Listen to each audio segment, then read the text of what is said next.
Hey, Jeannie, who's our guest today on the Energy Nerd Show? Well, today, Bruce, we have Keith Kelly. Hi, Keith. Hey, welcome to the show. Thank you very much for having me. I appreciate it. And can you tell us what your position is with Boston? Current position right now is the district fire chief in charge of the HAZMAT unit.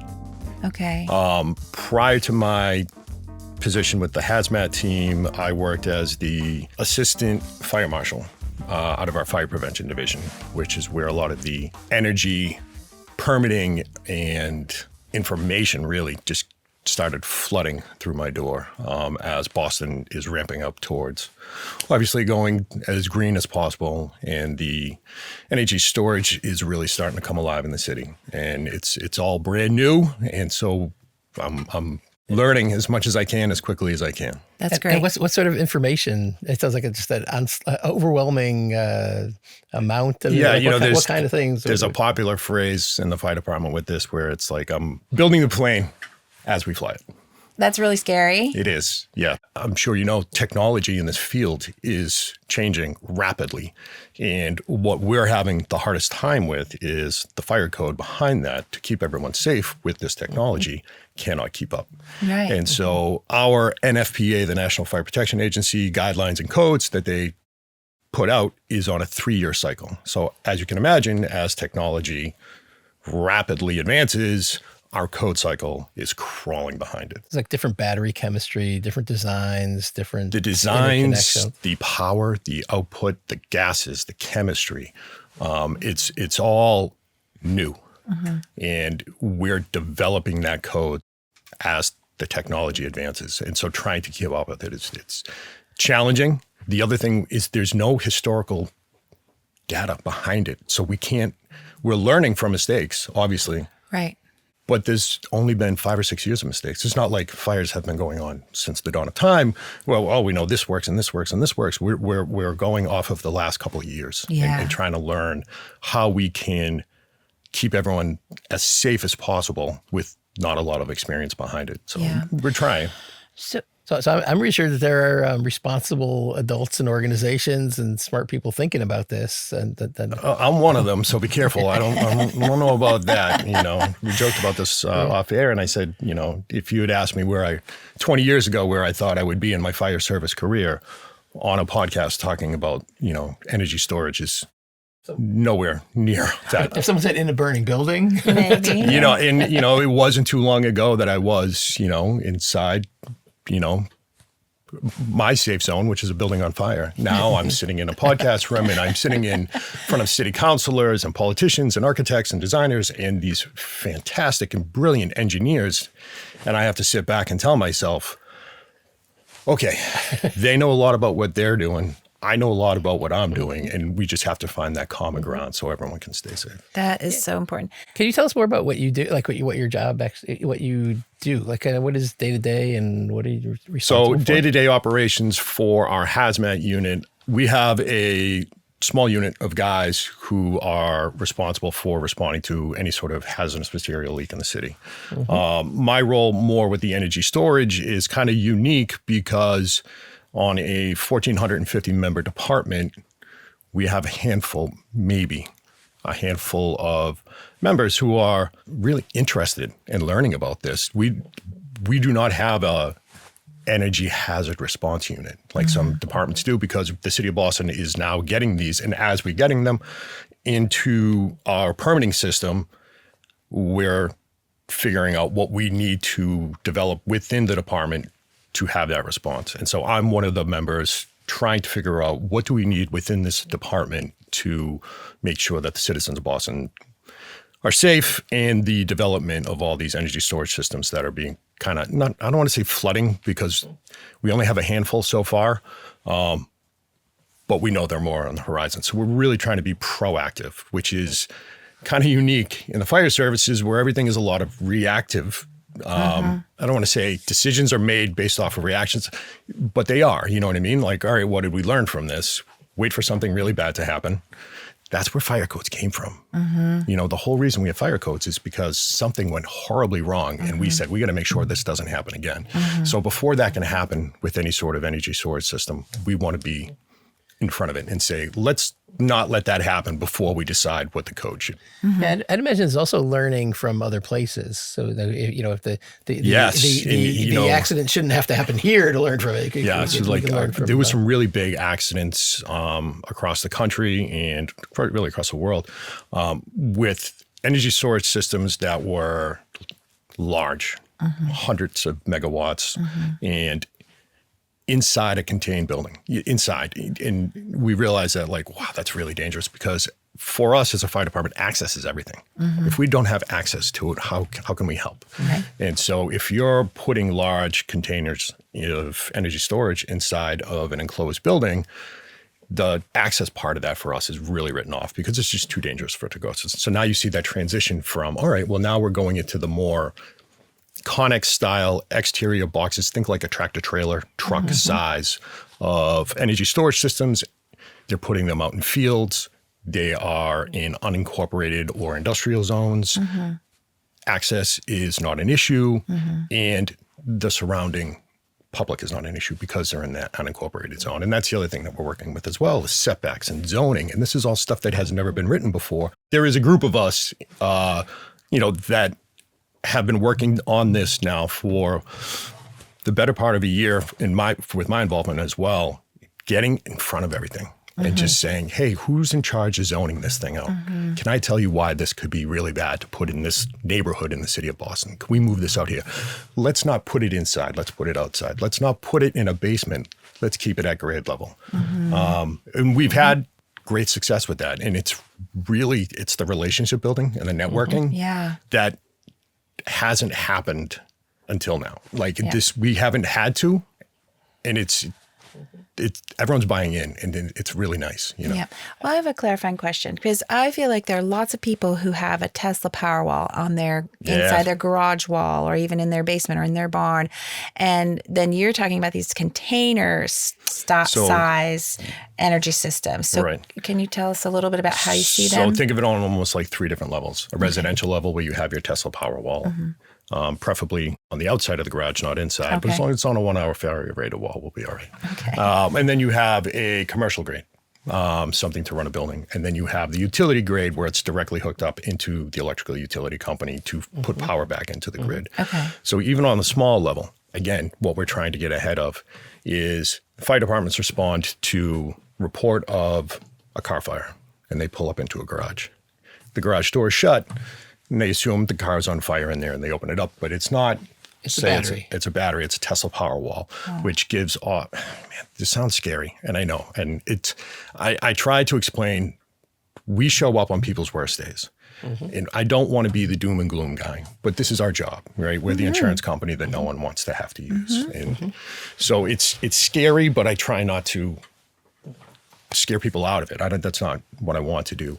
But when these lithium-ion batteries go into thermal runaway, right, they give off create more heat than they can give off. They can give off highly toxic gases. And most of the gases that they give off are flammable. And now you're talking about a lot of flammable gases inside of a garage with nowhere to go. And they hit that explosive range as soon as we open up the door.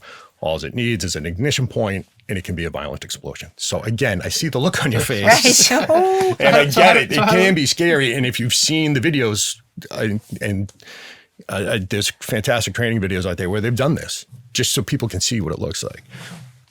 But all that being said, get a UL-listed energy storage system. Make sure that it is installed by a professional and that it is up to the electrical codes, and you have it inspected by somebody from Inspectional Services Department within the city of Boston. You know what I mean? They are made to be safe. They're not made to blow up. Can they? Yes, but a lot of things can. Yeah. And so, can you speak more to what's the recipe or the pieces? How can we minimize these kinds of fires or the impacts of them in terms of the installation, the maintenance, really everything that we just talked about. Don't install it yourself. Have a professional installer come in, have a licensed electrician there, have your local building inspector in there to inspect and everything, make sure. And you don't buy the cheapest one you can find off of a website. You know what I mean? You get that brand name that has been certified already by Underwriters Lab to be safe and for use in the appropriate manner.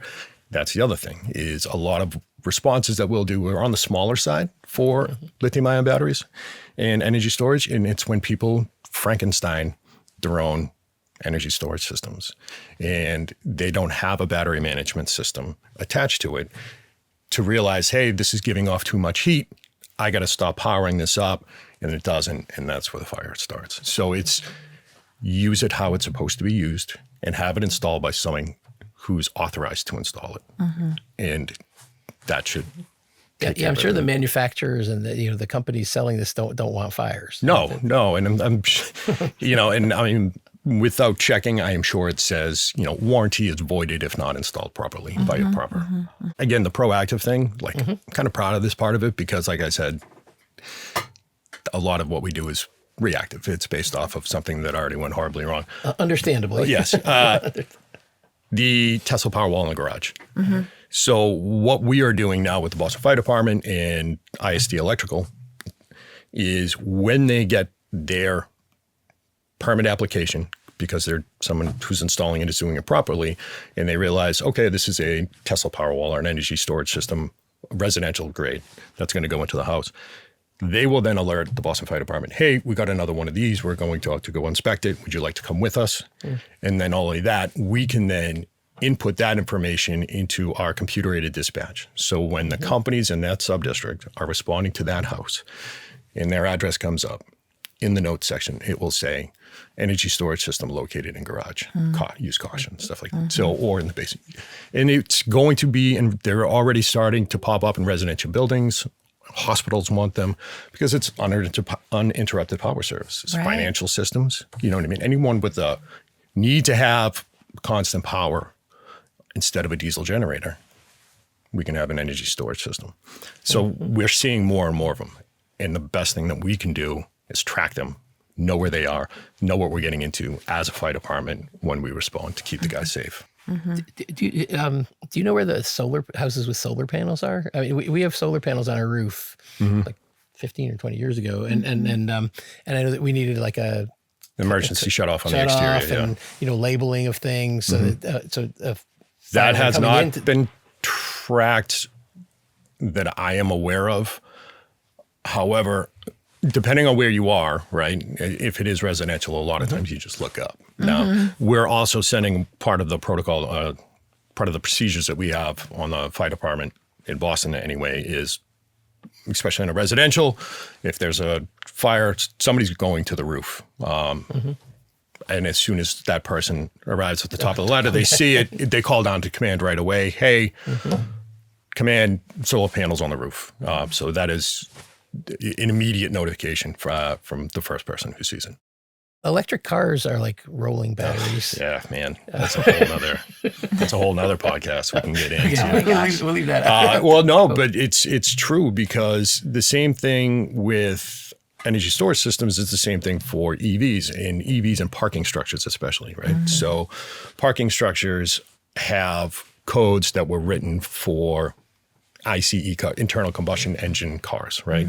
So now you're talking about weight differences and the gases that an EV fire give off are different than the gases and so ventilation purposes, right? So the ventilation purposes written in the code are based off of a gas engine, not an electric vehicle.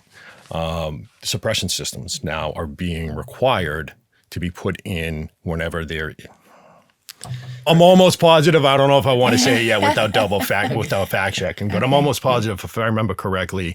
Any place that has a EV car charger needs a suppression system, but the suppression systems on an EV fire, they're not gonna put out the EV fire. What they're gonna do is stop the cars around it from burning, which is great. Now we're not propagating anything. But that EV fire, that's going to burn. And it's going to burn until that state of charge is down to zero and all the energy is expended out of the batteries.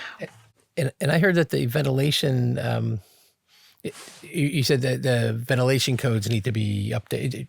Yeah, so there's new ventilation codes for energy storage systems now where they have to have, for a stationary system, yes, now they have to prove exhaust ventilation is going to work if they go into the...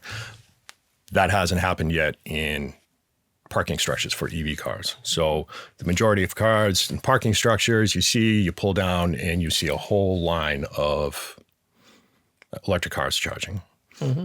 But the advent, if one gets going. Oh my gosh. So again, we're trying. We're the code is being written now, and it's again that proactive, right? So in the fire prevention world, when I was dealing with buildings with subterranean parking structures, I would sit down with them and ask them, please put your EV chargers near an exit as close to surface grade as possible. So I can't make you, but I'm here asking you. If you would like to have less problems with the fire department in your building, going forward, can you please do this for us? And I've noticed that is mostly true, that they're located, the chargers are located. Well, because again, it's access. It just goes back to what I said earlier. How do we fight a fire on a EV car fire which that's not mean they can't catch down there either, but and we can get into the charging in the fires and when they happen, but that'll be the next podcast. Yeah. What would you say? So we have an audience of like energy nerds and policy makers, and some people doing kind of utility grid planning. And so, what would you say to? I have an ask. Treat the fire department as a stakeholder. Don't come to me at the end when the building is done and say, hey, can you sign off on my permit so I can occupy my building, please? If you invite us from the beginning and say, hey, we want to build an energy storage system, or we want to have an energy storage system in this building, let us work with you from the beginning. Think about the headaches that will save, the money that will save, the time that would save. Whereas if you come up to me at the end and be like, this is what I did, versus how can we work with each other to make sure when we get to the final product, everyone is happy. And that's really what we're trying to do right now in Boston. Awesome. So what does that mean? Would they call you up personally or send you an email, or like when you envision? So that sounds great. It is. When you say that, like, how would someone implement that? It's like everything else, communication, right? Communication. You communicate to the ISD when they're accepting the permit, right? And knowing that that person in ISD sees something that the fire department should be aware of at the beginning. You know what I mean? And the city of Boston's going through a whole permitting, they're changing the permit process for the city of Boston. And one of the things that we've pleaded with them is like, hey, whenever energy is going to be involved, have that be a flag for your electrical division, who we all work together. We're in the same building. It's one floor apart. You know what I mean? It's really easy just to walk down and be like, hey, Keith, I just got this, by the way. You might want to look at this. But the crazy thing is, that's never happened before. Wow. So again, this is just what we're trying to move forward. We're trying to make things move smoothly. And it's really, people are in a hurry. They're stuck in their silos. And it's really just building the great working relationships. And, depending on the size of the building that people are, that is going up in the city, there's really a handful of major construction companies that do the majority of the work. And you get to know them. And they usually hire a third-party consulting firm, like a fire protection consulting firm. We work with those guys all the time. Oh, great. They know us. We have each other's phone numbers and emails. I have a monthly meeting just with a fire protection engineer, and he says, hey, Keith, what's going on? What's new? Yeah. That's Anything good come up? That's great. And we do the same. And we have our own little energy nerd it's more of a fire protection nerd conversation. That's awesome. Well, I'm glad you're on the case. Yeah. And so the people of Boston can feel safe. Do you know is this happening in other cities? Cambridge. Great. Yes, okay. I've worked with fire prevention. In fact, Cambridge Fire has one of the brightest minds when it comes to energy storage on their staff. If he hasn't retired yet, I won't say who it is, but they know who it is. And, he's on the board. He's on NFP. He's on the standard committee for this stuff. So no, Cambridge is because. Absolutely. I mean, Cambridge is right there, lock and step with Boston when it comes to this stuff. That's great, and hopefully setting the standard for the rest of the nation. And I've talked, and it's our network within the fire service is growing as well. Going to conferences and working with. I've worked and spoken with and gone to conferences with fire departments all over the nation now, and know who to talk to. Oh, all right, he does this and. this is what they're doing out in California right now, and this is what they're doing in Texas, and what's going on in New York right now. And so you meet these people, and the network, and then just go back again, communication. That's awesome. Well, thanks for being on the show. And, I know this might not be your favorite thing to do, but if there are, in our world of, energy regulators, energy building designers, energy efficiency providers, companies that sell and install batteries, if there's any way to, get you to their meetings or kind of facilitate that conversation, we'd love to help with that. I appreciate it. Yeah, networking goes a long way, and it's fascinating once you pick up on it. Listen, I'm a firefighter at heart. I would be so much more comfortable in this room if it was on fire right now than you'd be alone. Yeah, staring at the soundboards and the microphones and the cameras. This is nerve-wracking to me. So that being said, once you start to learn about it, and that's what got me hooked, really, is I just started to learn about batteries and energy storage, and it fascinated me to the point where I was like, and it helped that no one else was, because, with the Boston Fire Department, I said, who else is doing this? And they were like, that's you, buddy. And I'm like, all right, now I have to learn it. Well, good. That's great. Well, it's been thanks for being on the show. Yeah, my pleasure. Thank you for making this as easy as possible for me. I appreciate it. Of course. Thanks a bunch.